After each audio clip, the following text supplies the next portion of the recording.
They laughed at your car. They mocked your clothes. They didn't invite you to the wedding. Now imagine this. 10 years later, you don't post flashy pictures or drive a loud sports car past their house. No, you just quietly buy the entire building they work in. Then, with a calm smile, you hand them their notice. The best revenge isn't loud. It's a life they can't even afford to watch from the sidelines. Welcome back, everyone. Today, we're diving into a powerful, almost primal human story, the underdog's revenge. But this isn't about petty payback. It's about a complete and total life transformation, fueled by one of the most potent motivators on the planet. Let's start with a concept I call quiet wealth. This isn't about the absence of money. It's about the mastery of it. Real power, real success doesn't need to scream for attention. It doesn't wear designer logos from head to toe or post bank statements online. True wealth is silent confidence. It has the ability to make moves that change the entire game without anyone knowing it was you until the very end. Think about it. The person who brags about their success is often insecure, still seeking validation from the very people they claim to have surpassed. But the one who moves in silence? Their validation comes from within. They aren't playing for the crowd. They're playing to win the entire championship. This quiet approach is strategic. When you don't broadcast your every move, your old doubters can't anticipate your next step. They write you off, forget about you, and that's your greatest advantage. You're building an empire while they're still gossiping about your old beat-up car. The goal isn't to look rich. It's to be so fundamentally wealthy in finances, in spirit, in freedom that their opinion becomes completely and utterly irrelevant. Quiet wealth is the final graduation from needing anyone else's approval. Now, let's talk about the fuel for this transformation. It's something many are afraid to admit, but it's incredibly powerful. The motivation of spite. Let's be honest. When someone underestimates you, belittles you, or casts you aside, a fire is lit. It's that voice in your head that says, "Oh yeah? Just watch me." This isn't about hatred or wishing them ill. It's a channeled, focused energy. It's the ultimate "I'll show you." Why is this feeling so addictive? Because it's personal. It's a direct response to a perceived injustice. Every late night you work, every sacrifice you make, isn't just for a vague goal of success. It's to rewrite the story they wrote for you. You're not just building a business. You're building a counter-narrative. Every small win feels like a point scored on a cosmic scoreboard. It's more potent than caffeine, more driving than any self-help mantra, because it's rooted in emotion. Doubters give you a gift they don't even realize, a crystal-clear target. They give you a benchmark to shatter. While positive motivation is wonderful, sometimes the grit, the relentless drive, comes from that darker place. It comes from the desire to prove every single one of them wrong.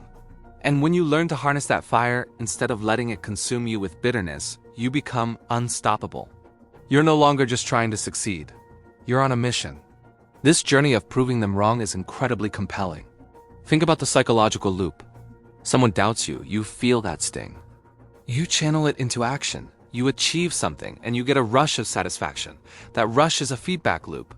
It's the feeling of taking back your power. This isn't just about money. It's about earning respect, not from them, but for yourself. It's about looking in the mirror and knowing deep down that you did what they said was impossible. Each step forward, each goal achieved, is a direct refutation of their limited belief in you. That's why it's so addictive. It's not just an external reward like a paycheck.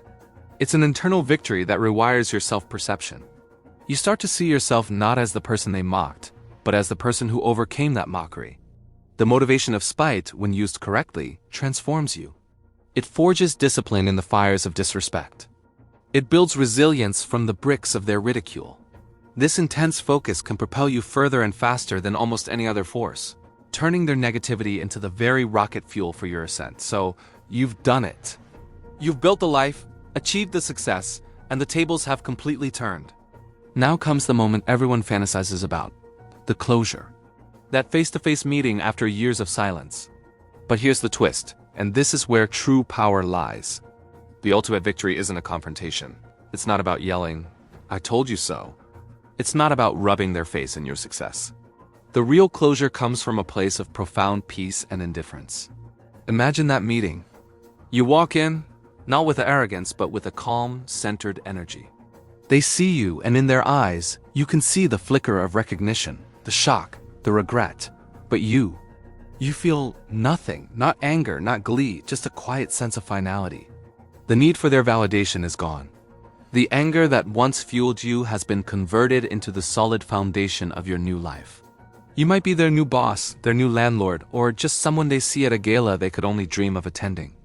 You can be polite, professional, even kind, because their role in your story is over. They were the catalyst, the spark, but they are no longer part of the equation.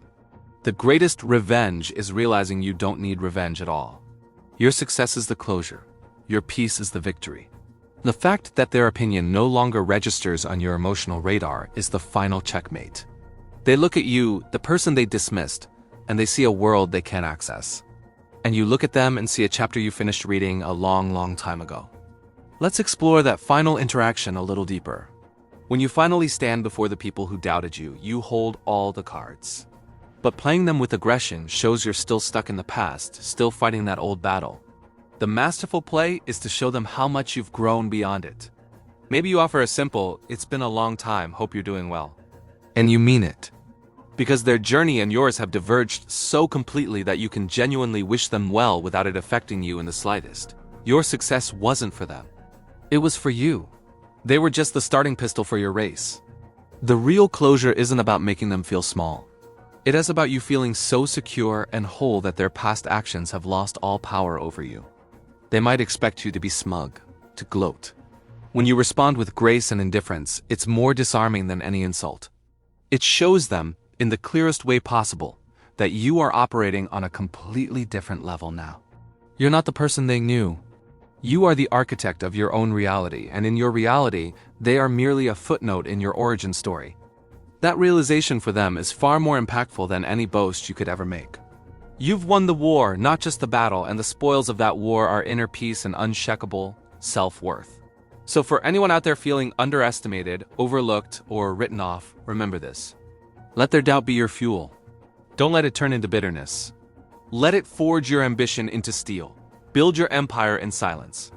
Let your success make the noise. And when the day comes that you stand before them, the ultimate power move is to smile, be genuinely unbothered, and keep moving forward. The best revenge is a life well lived. A life so full and successful that you forget you were ever supposed to be getting revenge in the first place. You didn't just prove them wrong, you proved yourself right. Thank you so much for watching.